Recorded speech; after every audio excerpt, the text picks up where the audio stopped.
This morning we saw from Ezekiel 23:18 how God wants everyone to be saved. இந்த காலையில நாம் தேவன் ஒவ்வொருவரும் ரட்சிக்கப்பட வேண்டும் என்பதை விரும்புகிறார் என்பதை குறித்து நாம் பார்க்கிறோம். This morning we saw how God was really pleading with the people of Israel that they should turn to God. Israel மக்களிடத்திலே ஆண்டவர் அவர்கள் தேவன் பக்கமாக திரும்ப வேண்டும் என்பதை குறித்து சொல்லுகிறதை இந்த காலைவேளை நாம் பார்த்தோம். In continuation of that, அதனுடைய தொடர்ச்சியாக I would like to show you the heart of God for each and every person in the world. இந்த உலகத்தில் ஒவ்வொரு மனிதனுக்குமே ஆண்டவர் எவ்விதமான ஒரு மன உருக்கத்தை கொண்டிருக்கிறார் என்பதை இந்த மாலைவேளை நாம் பார்க்க இருக்கிறோம். Generally, in the churches where the Reformed doctrine is being preached or followed, சீர்திருத்த சத்தியத்தை பிரசங்கிக்கிற அல்லது பின்பற்றுகிற அநேக சபைகளில் there is a wrong notion that God is loving only a part of people whom he has chosen.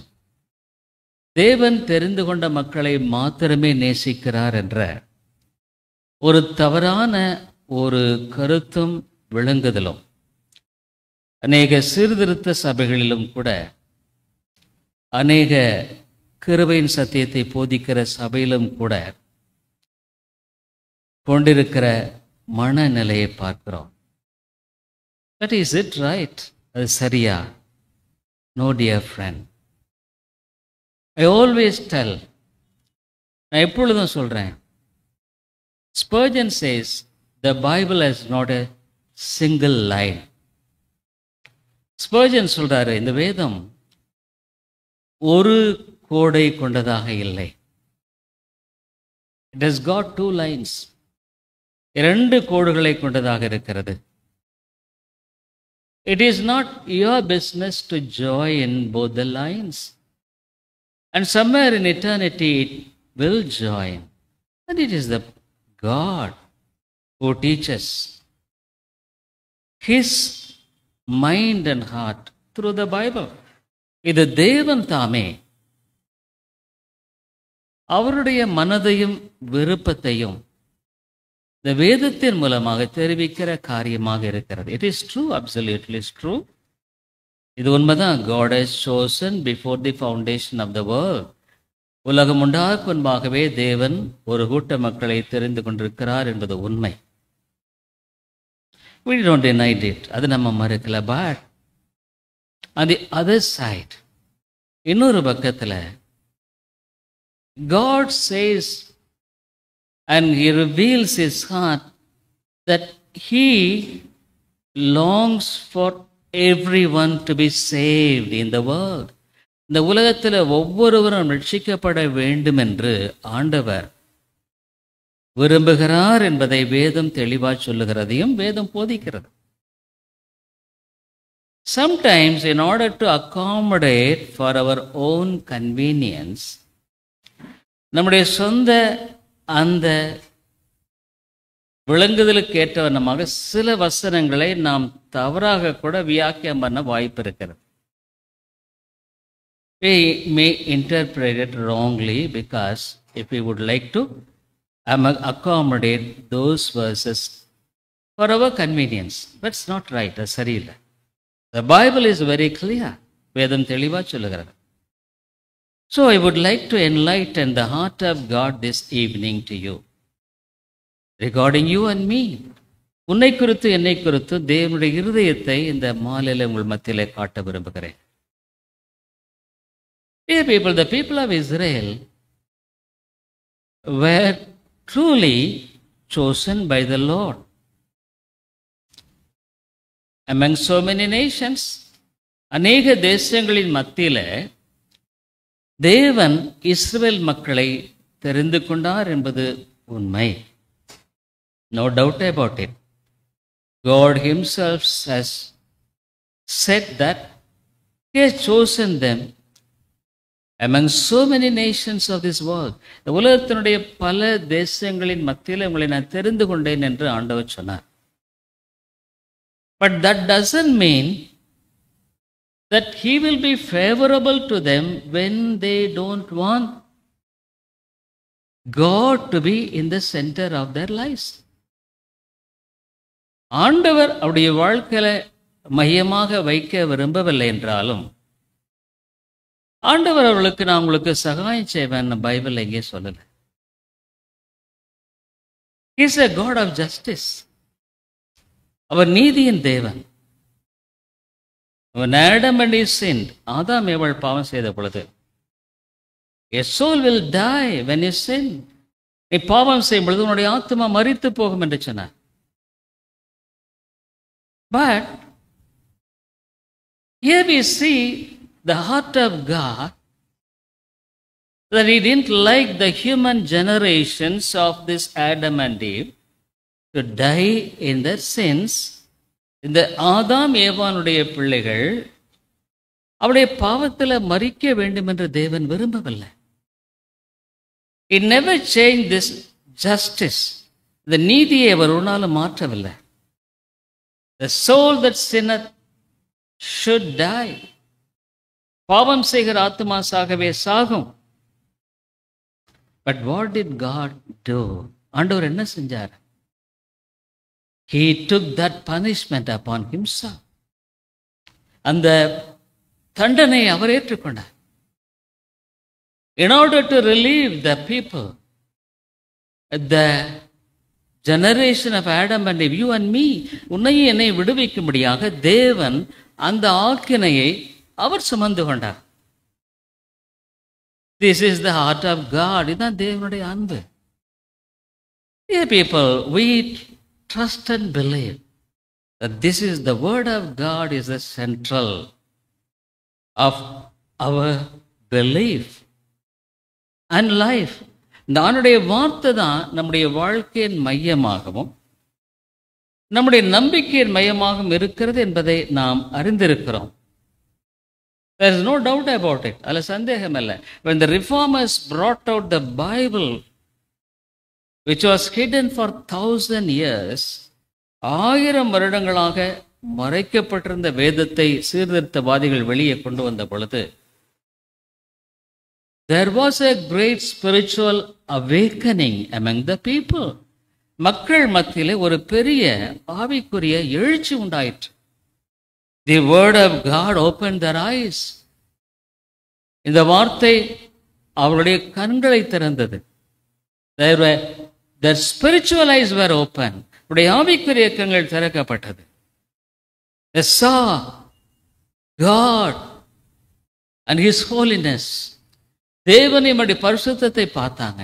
They saw the love of God. தேவனுடைய அன்பை பார்த்தார்கள். They saw the depravity of their own heart, the fallen nature. அவர்களுடைய அந்த விழுந்து போன தன்மை, மனித பாவத்தன்மை அவர்கள் பார்க்க முடிந்தது. They were able to understand who they were. அவர்கள் யார் என்பதை விளங்கிக் கொண்டார்கள்.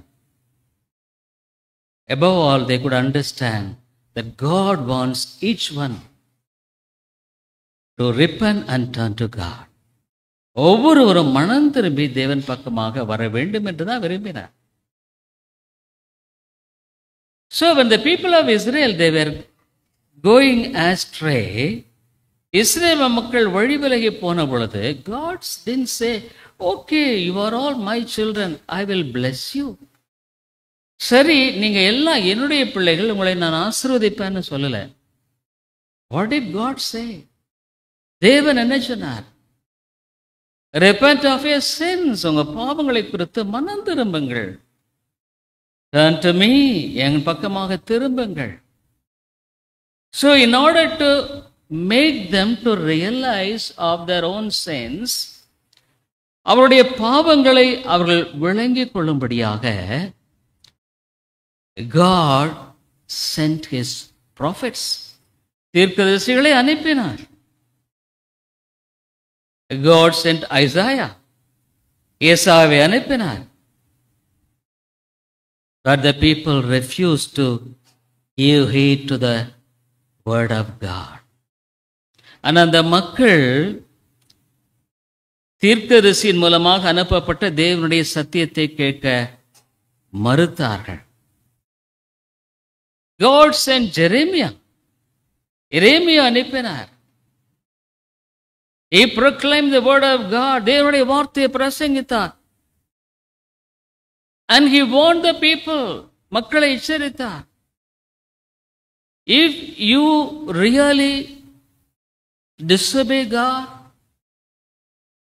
you will all be taken as slaves in a foreign land to live among the heathen. பிரஜாதிகள் மத்தியிலே ஒரு அந்நிய தேசத்தில் நீங்க எல்லாருமே ஒரு அடிமைகளாக அழைத்து செல்லப்படுவீர்கள்.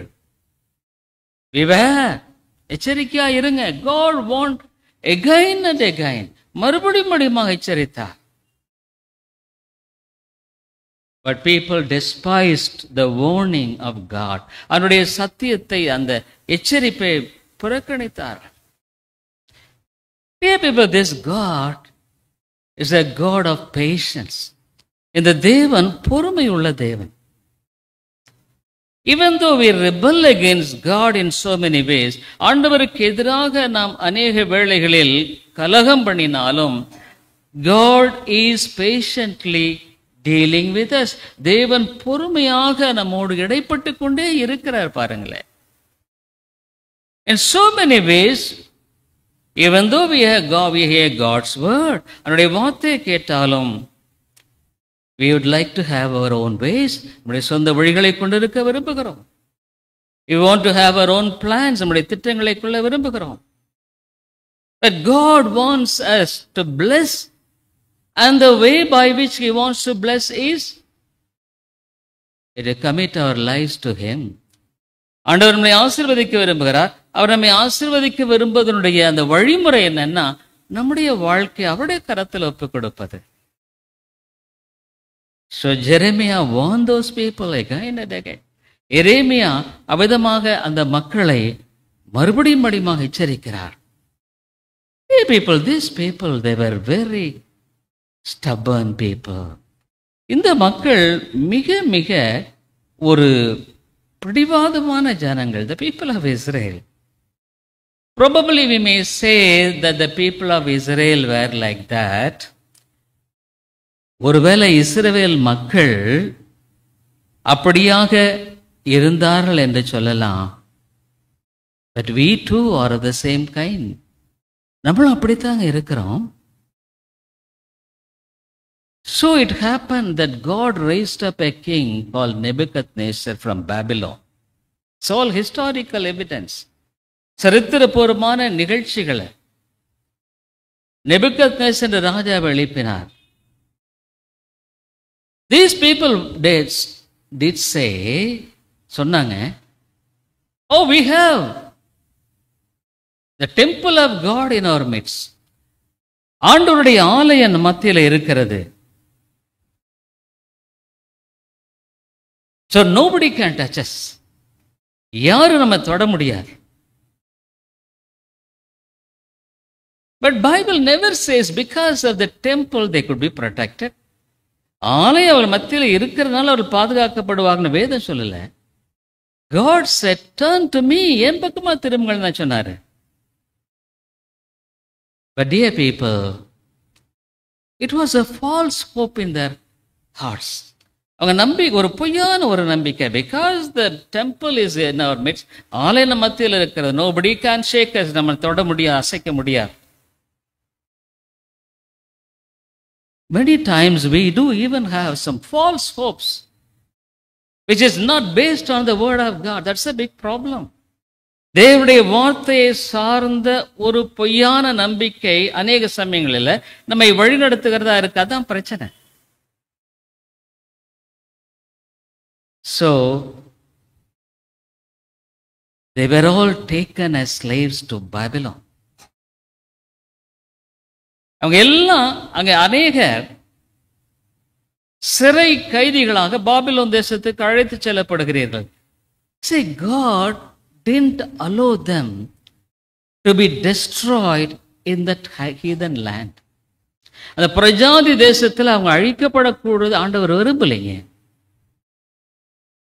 God raised up a man called Ezekiel, who was also taken as a slave and lived among the Babylonians. இந்த பாபிலோன் மக்கள் மத்தியில அழைத்து செல்லப்பட்ட ஒரு அடிமையாக இருந்த ஒரு மனுஷன் ஆண்டவர் எழுப்புகிறார். He was Ezekiel. அவர்தான் எசேக்கியா. This morning we saw, I don't like the wicked man to die in his sins. ஒரு துன்மார்க்கன் தன்னுடைய பாவங்களில மரிக்கிறத நான் விரும்பலன்னு சொன்னார்.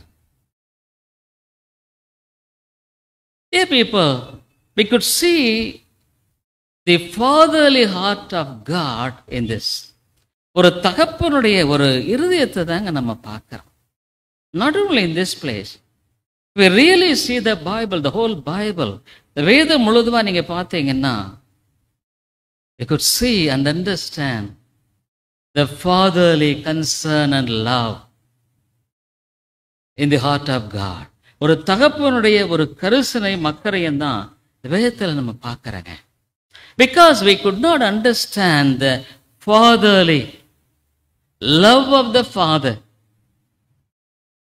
we really of people who are wandering about in so many things which entangle us in the life. என்னன்னா, இந்த ஆண்டவருடைய அந்த தகப்பன்கிற ஒரு அன்பை அறியாததுனால நம்ம சொந்த பல வழிகளில போய் வலைகளில மாட்டிக்கொண்டு தடுமாறி சுத்தி திரிகிறோம். அப்ப என்னன்னு பாத்தீங்கன்னா, ஆண்டவர் வந்து பாருங்க, இந்த மக்கள் வந்து ஆலய மத்தியில் இருக்கு, ஆகவே நமக்கு யாரும் ஒன்றும் தொட முடியாதுன்னு சொன்னாங்க. These people were believing that because the temple is in our midst, nobody can shake us. ஆனால் நீங்கள் எசேக்கியேல் 8:11 வாசிச்சு பார்த்தீங்கன்னா, because we don't have time, we can't go all the round. The first thing that God attacked was the temple. ஆண்டவர் முதல்ல ஆலயத்தை தான் அடிக்கிறார். It is a mere building. What is the use of it? அது வெறுமனே கட்டடம் தாங்க. You and me am the temple where the Holy Spirit dwells. நீங்களும் நானும் தான் ஆலயம். பரிசுத்த ஆவியானவர் அங்கு வாசம் பண்ணுகிறார். So in the 8, 9, 10, 11 God attacks. நீங்க அந்த 8வது அதிகாரத்தில் பார்த்தீங்கன்னா, அந்த ஆலயத்தில் என்ன பண்ணிட்டாங்கன்னா, it was God's temple, தேவனுடைய ஆலயம். They started following idol worship in that temple. அதத்தான் எசேக்கியேல் மீன் பண்றார். 8வது அதிகாரத்தில் பார்த்தீங்கன்னா, இந்த 8 chapter, they started following idol worship in the temple of God. தேவனுடைய ஆலயத்தில் அந்த விக்கிரக ஆராதனைக்குரிய காரியத்தை அவங்க செய்ய ஆரம்பிச்சிட்டாங்க. They thought it's all right. பரவாயில்ல.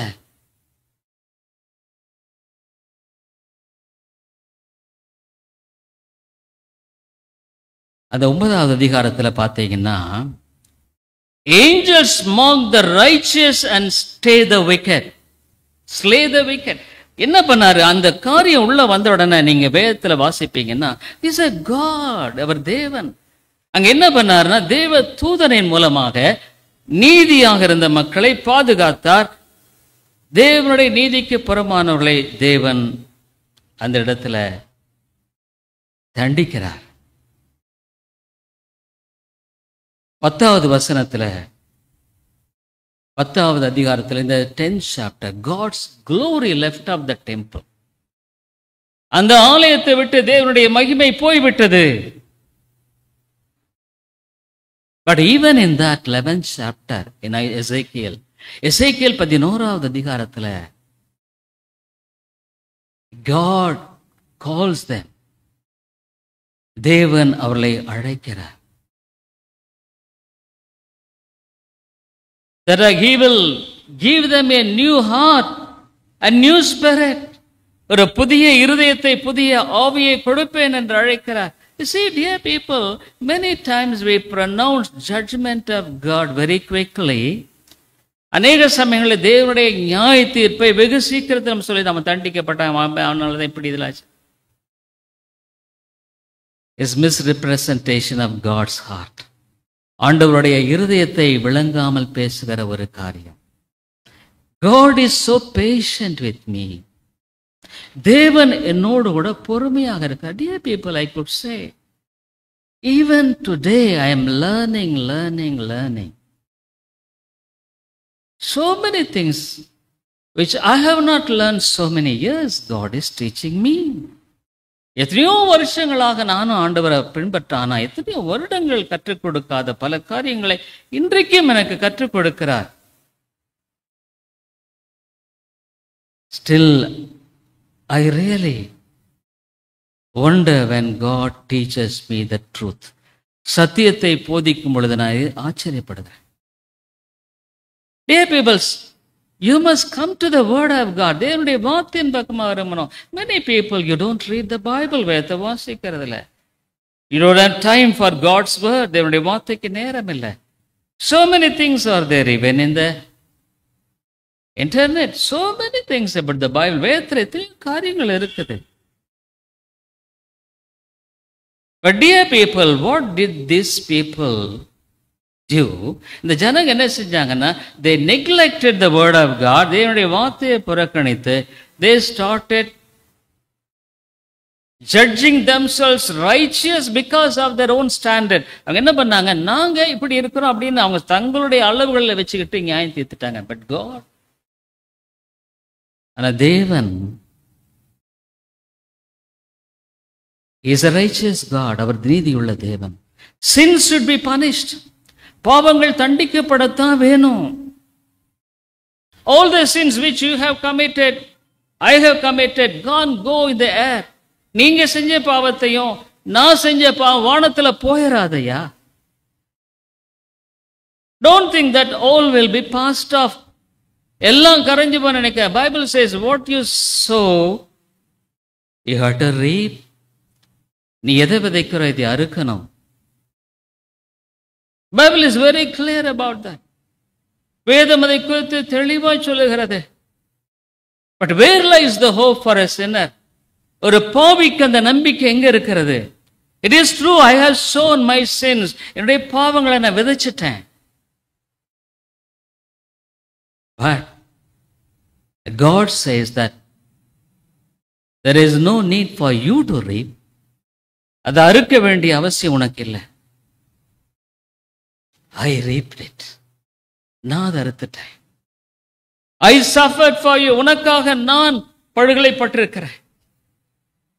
I took the condemnation upon me on the cross. அந்த சிலுவையில அந்த ஆக்கினை நான் சுமந்திருக்கிறேன். That is the heart of God. அதான் தேவனுடைய அந்த இருதயத்தினுடைய உண்மையான நிலை.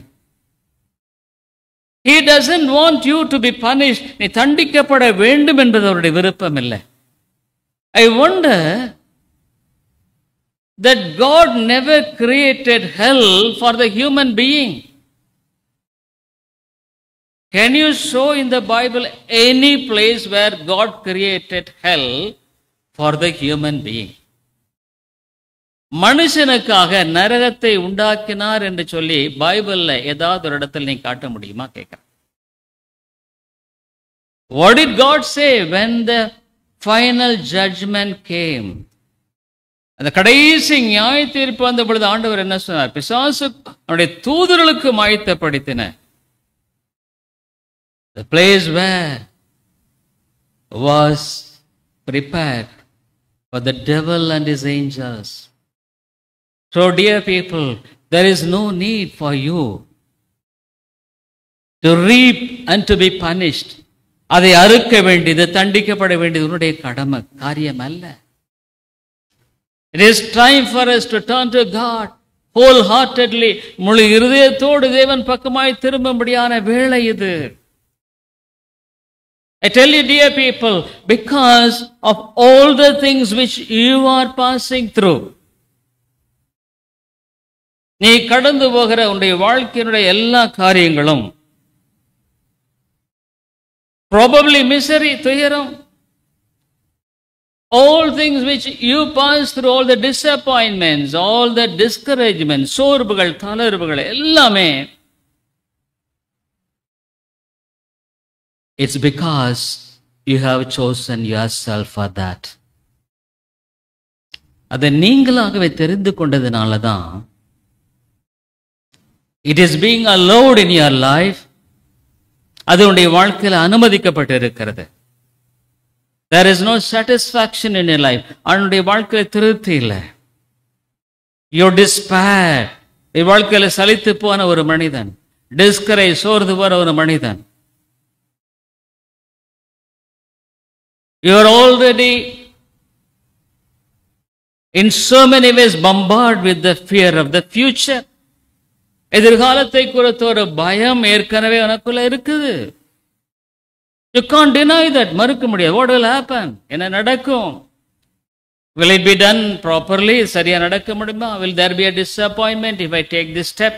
இந்த அடியை எடுத்து அவர்களை சோர்ந்து போக முடியுமா? சோர்ந்து போயிடணுமா? But here people, God calls you not to suffer of those things which you are passing through now and today. உன் வாழ்க்கையில இப்பொழுதும் இன்றைக்கும் கடந்து போகிற இந்த காரியங்களின் வழியாய் கடந்து போவது தேவனுடைய சித்தம் அல்ல. It is not the will of God that you should pass through. The will of God is that you should have the life eternal and the abundance of it. நித்திய ஜீவனை பெற்றும் அதனுடைய நிறைவை பெற்று நீ வாழுகிற ஒரு வாழ்க்கை தான் தேவன். It is not the money that will give you peace and will solve all your problems. பணம் உன்னுடைய வாழ்க்கையில சமாதானத்தை கொடுக்காது, அதனுடைய பிரச்சனைகளை தீர்க்காது. You know very well. So that is why God sent Ezekiel. ஆகவேதான் அங்கே எசேக்கியேலை ஆண்டவர் அனுப்புகிறார். At one stage, ஒரு காலகட்டத்தில், when Ezekiel was seeing these people, இந்த மக்களை எல்லாம் பார்க்கும் பொழுது அவர்கள் எவ்விதமாய் காணப்பட்டார்கள். Dear people, when you see, go through this book of Ezekiel, of course it has got a lot of visions and many other things. தரிசனத்தை போன்ற பல காரியங்களை பார்த்ததை குறித்து நாம் பார்க்கிறோம். He showed the vision of dry bones. உலர்ந்து போன ஒரு எலும்புகளின் காட்சியைத்தான் ஆண்டவர் எசேக்கியேலுக்கு காட்டுகிறார். Turn with me Ezekiel 37 chapter. எசேக்கியேலின் புத்தகம் 37வது அதிகாரத்துக்கு நீங்கள் திருப்பீர்களானால், you could see how the people were like dry bones. அங்கே உலர்ந்து போன எலும்புகளைப் போல இந்த மக்கள் காணப்படுகிறார்கள். They were all scattered in the valley. அந்த பள்ளத்தாக்குல அது அப்படியே சிதறண்டு போன நிலையில காணப்படுகிற ஒன்றாக இருக்கிறது. Ezekiel 37 chapter, God calls and showed Ezekiel. எசேக்கியேலை கூப்பிட்டு ஒரு பள்ளத்தாக்குல இங்கே அவனிடத்துல காண்பிக்கிறார். He was asking a question. ஒரு கேள்வியை கேட்கிறாரு. என்ன கேள்வியை கேட்கிறார்னா, will this dry bones be revived again? Ezekiel 37, எசேக்கியேல் 37வது அதிகாரத்துல ஆண்டவர், dear people, these are all the word things, true word of God. இவைகள் எல்லாம் தேவனுடைய வார்த்தை. You should not think that this is someplace something which no. You should never think the word of God lightly. அவனுடைய வார்த்தையை நீ அற்பமாக எண்ணி ஒரு நாளும் போகாத. It is God's word. தேவனுடைய வார்த்தை இது. ஆகவேதான் ஆண்டவர் இந்த 37வது அதிகாரத்துல he takes எசேக்கியேலை கூட்டு போய் நிறுத்துறாரு.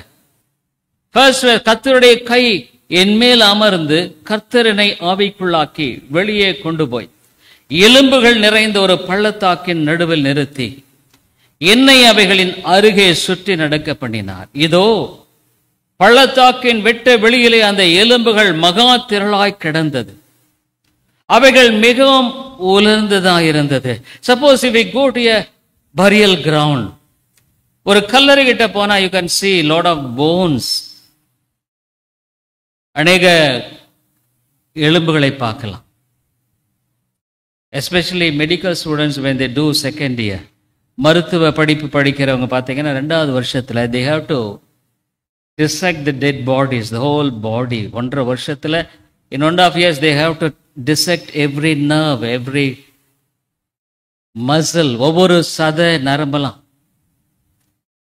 And for the sake of exams, அந்த எலும்பு பரீட்சை வரும்பொழுது in every room they will have bones. ஒவ்வொரு அறையில் பார்த்தீங்கன்னா எலும்பு இருக்கும். Sometimes you will keep at the side of your bed with the bones of legs, நீண்ட long bones, and they'll sleep. Of course, this is to study, but dear people, Bible says, and they were very dry. Probably you may say that your life is so dry. வாழ்க்கை ஒரு வறண்டதை போல இருக்கிறது என்று சொல்லலாம். You may say that there is no meaning for us to live in this world.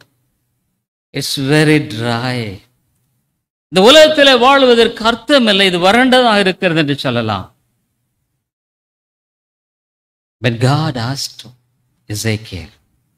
எசேக்கியேலை பார்த்து அவர் ஒன்று கேட்கிறார். 3rd verse, அவர் என்னை நோக்கி மனுபுத்திரனே, இந்த எலும்புகள் உயிரடையுமா என்று கேட்டார். அதற்கு நான், கர்த்தராகிய ஆண்டவரே, தேவரீர் அதை அறிவீர்.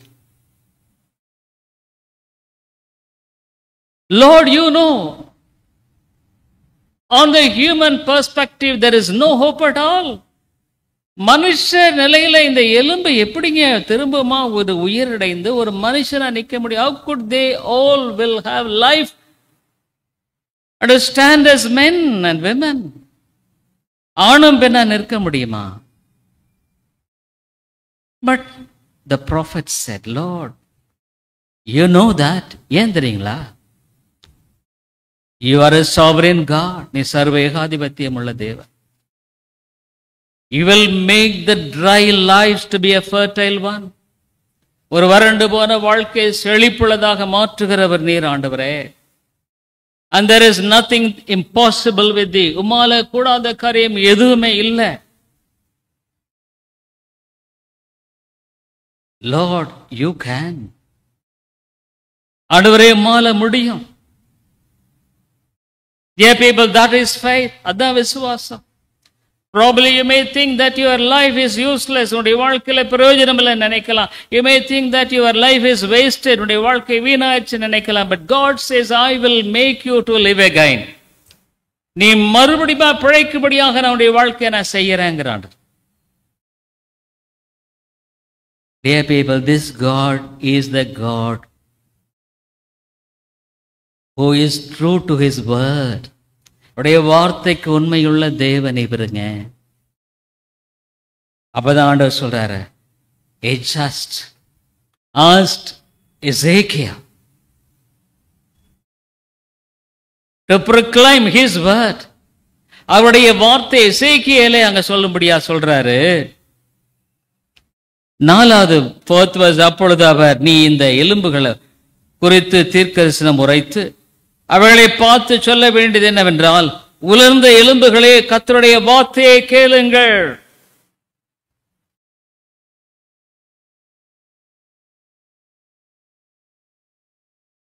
O ye dry bones, hear the word of God. உலர்ந்த எலும்புகளே, தேவனுடைய வார்த்தையை கேளுங்கள். This evening I tell you, dear people, God wants to have a life of abundance and fullness. When you truly commit your lives to God, உன்னுடைய வாழ்க்கையில நீ உண்மையாலுமே தேவனுக்கு உன்னை ஒப்புக் கொடுப்பாயானால், I tell you, dear people, God will make you a blessing to your family and to your generation. உன்னுடைய குடும்பத்துக்கு, உன்னுடைய சந்ததிக்கு உன்னை ஆசீர்வாதமாக மாற்றி வைக்க விரும்புகிறார்.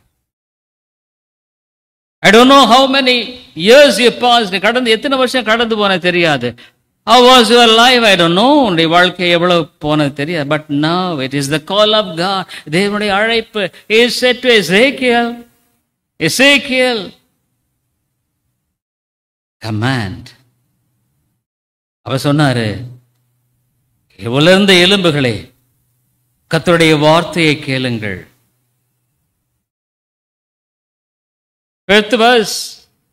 இதோ நான் உங்களுக்குள் ஆவியை பிரவேசிக்க பண்ணுவேன், அப்பொழுது உயிரடைவீர்கள். When the Spirit of God lives in a person, he is alive. ஒரு மனிதனுடைய வாழ்க்கையில பரிசுத்த ஆவியான வரும் பொழுது அவன் ஜீவன் உள்ளவனாக இருக்கிறாங்க. Yes, I lived a life of dry bones.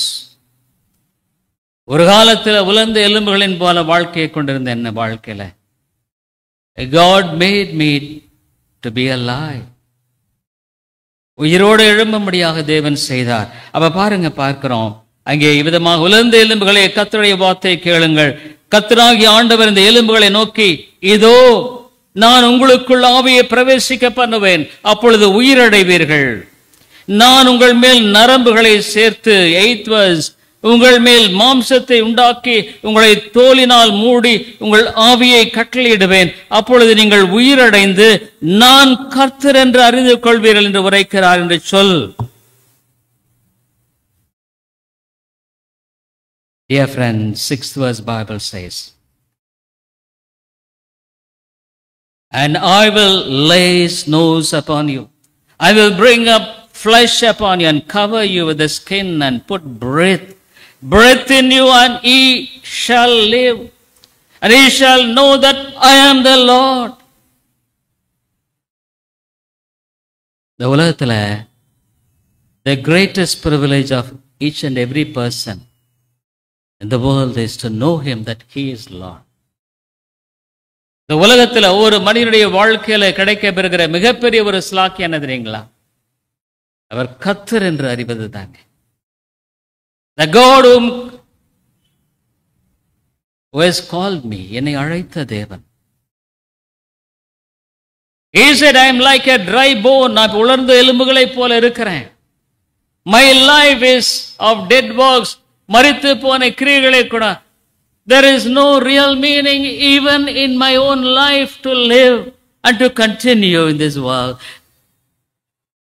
இந்த உலகத்துல என்னுடைய சொந்த வாழ்க்கையில விதமாக நான் கடந்து போகிறது காரியத்தில் அர்த்தம் இல்லை. Is it all the life of you to be lived with? நீ வாழும்படியாக வாழ்க்கை அப்படியே தான் இருக்கணுமா? Is it necessary that you should live a life which is really dejected and boredom? A life which is useless? A life which make you many times even to continue in this world seems to be very tough. இந்த உலகத்தினுடைய வாழ்க்கையில நீ அவிதமாய் தொடர்ந்து வாழும்படியாக நீ வாழ வேண்டியது அவசியம்தானா? அநேக சமயங்களில் வாழ்ந்து என்ன பிரயோஜனம் நினைக்கக்கூடிய அளவில் உன்னுடைய வாழ்க்கை போயிட்டு இருக்கா? God calls you this evening. இந்த மாலையில தேவன் உன்னை அழைக்கிறார். Dear friend, dear brother and sister, அருமையான சகோதரனே, I don't know your heart. உன்னுடைய இருதயம் எனக்கு தெரியாது. I don't know what is the real condition of your heart now. உன்னுடைய இருதயத்தினுடைய நிலை இந்த நாளில் எப்படி இருக்கு தெரியாது. I don't know whether there is a peace in your home, in your soul. உன்னுடைய ஆத்மாவுடைய வீட்டில் சமாதானம் இருக்கு எனக்கு தெரியாது. In the place where you work, are you troublesome in? பிரச்சனைக்குரிய ஸ்தலங்களில் வேலை செய்கிற இடத்துல நீ போயிட்டு இருக்கிறியா? Are you like a dry bone? உலர்ந்த எலும்பை போல காணப்படுகிறதா? Dear people, what did when he commanded, அவிதமாக அவன் கட்டளையிட்ட கொண்டு பொழுது எல்லாம் அவிதமாக பார்க்கிறோம். நரம்புகள் வருகிறது, மாம்சம் வருகிறது, தோல் மூடப்படுகிறது. Do you know what happened? அந்த 9ஆம் வசனம், before I close.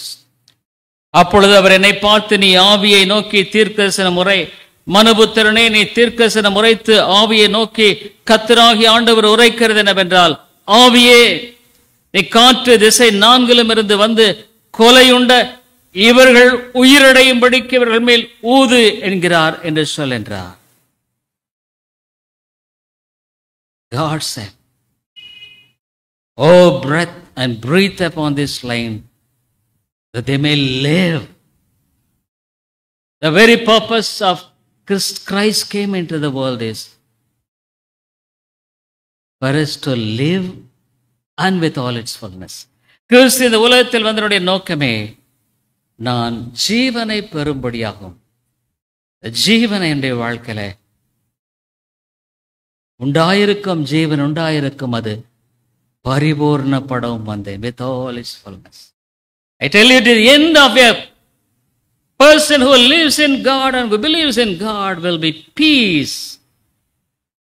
ஒரு விசுவாசியின் வாழ்க்கை, தேவனை நம்புகிறவருடைய வாழ்க்கையினுடைய முடிவு சமாதானம். The Bible says. So அப்ப பார்க்கிறோம் 10வது வசனத்துல, எனக்கு கற்பிக்கப்பட்டபடியே நான் தீர்க்கதரிசனம் உரைத்தேன். அப்பொழுது ஆவி அவர்களுக்குள் பிரவேசிக்க அவர்கள் உயிரடைந்து காலூன்றி மகா பெரிய சேனையாய் நின்றார்கள். Dear people, they stood up upon their feet an exceeding great army. Would you like to be a soldier for Christ? I am not telling you something, a story. The கதையை நான் சொல்ல விரும்பலைங்க. I was completely an ignorant when I was an young man. Nothing about the Bible, nothing about Jesus. இயேசுவை பற்றி எனக்கு தெரியாது, வேதத்தை பற்றி எனக்கு தெரியாது. I was not born in a Christian family. நான் கிறிஸ்தவ குடும்பத்தில் பிறக்கல. But now I could say that God's Spirit, He makes me to live and find true satisfaction and fullness of His Spirit in my life. இப்போ நான் ஒன்று சொல்ல முடியும் நிச்சயமா, தேவன் என்னுடைய வாழ்க்கையில உடைய ஜீவனை கண்டடைய கிருபை செய்திருக்கிறார், இல்லை பரிபூர்ணத்துக்குள்ள என்னை வழிநடத்தி இருக்கிறார். This challenge I would like to put before you this evening. இந்த சவால் உங்க மத்தியில், how do you want to live, to continue in this world? இந்த உலகத்தில் தொடர்ந்து நீ வாழுகிற ஒரு வாழ்க்கை எப்படி வாழ நீ விரும்புகிறாய்? Would you like to continue in the same state where you are now and the years that passed by? நீ இருக்கிற நிலையில கடந்து போன ஒரு தோல்வியின் வாழ்க்கையில தொடர்ந்து வாழ விரும்புகிறையா? Would you like God to put on the skin and the nerves and the flesh? மேல உடைய வாழ்க்கையில you are naked now, இப்ப நிர்வாணமா இருக்கிற, but God wants to cover you with the robe of righteousness which He earned. அவர் சம்பாதித்த அந்த நீதியின் சால்வை உனக்கு தரிக்க விரும்புகிறார். Dear people in Christ, two things always I say. நான் எப்போ சொல்றேன், one book which I have written, ரட்சிக்கப்படுவது என்றால், if you would not read, please read it again. How to be saved, the Tamil book which I have written. You see, God as a sinner, when you go to the cross, சிலுவை அண்டை ஒரு பாவியா போகும்போது, God remove all your sins, cleanses you. தேவனுடைய பாவங்களை நீக்குனை கழுவுகிறார். He clothes you with the righteousness which He earned by His obedience. அவருடைய கீழ்ப்படிதல் மூலமாக நீதியின் சால்வையை நீ தரிப்பிக்கிறார். Once you were an ugly figure, ஒரு அசுத்தமான தோற்றத்தை கொண்டிருந்த நபர், but now God beautified you. with a robe of salvation. ரட்சிப்பினுடைய அலங்காரத்தினாலே அலங்கரித்திருக்கிறார். Would you like to come to the cross and say, Lord, I want this life. இந்த வாழ்க்கை எனக்கு வேணும். The rest of my life I want to live with a heart of fullness of God's blessing. ஆண்டவருடைய ஆசீர்வாதத்தினுடைய நிறைவோடு கூட இந்த வாழ்க்கையில் என்னுடைய இருதயத்தில் வாழ விரும்புகிறேன்னு சொல்றியா? Let us bow, ஜெபிப்போம். தலைவணங்கி. Father, we thank you, Lord. There is truly fullness in thee. ஆண்டவரே, உமக்குள்ளாக உண்மையான நிறைவு என்பது இருக்கிறது. Oh Lord, I pray that you should reveal thyself to us. ஆண்டவரே, உம்மையே நீர் எங்களுக்கு வெளிப்படுத்த வேண்டும் என்று ஜெபிக்கிறோம். You know each and every person who is under this roof. The கூரையின்கள் இருக்கிற ஒவ்வொரு சகோதரனை சோரை இருக்கிறேன். You know every person who is hearing the word of God from far off, even through this net. ஒருவேளை ஆண்டவரே, இந்த இன்டர்நெட் மூலமாக தூரத்திலிருந்து இந்த செய்தியை கேட்கிற ஒரு சகோதரனாக இருக்கலாம். இந்த கூரைகள் இருக்கிற நாங்களாக இருக்கலாம். Lord, leave as not. எங்களை விட்டு விடாதரும். Help us Lord. எங்களுக்கு உதவி செய். இயேசுவின் நாமத்தில் ஜெபிக்கிறோம் நல்ல பிதாவே. ஆமென்.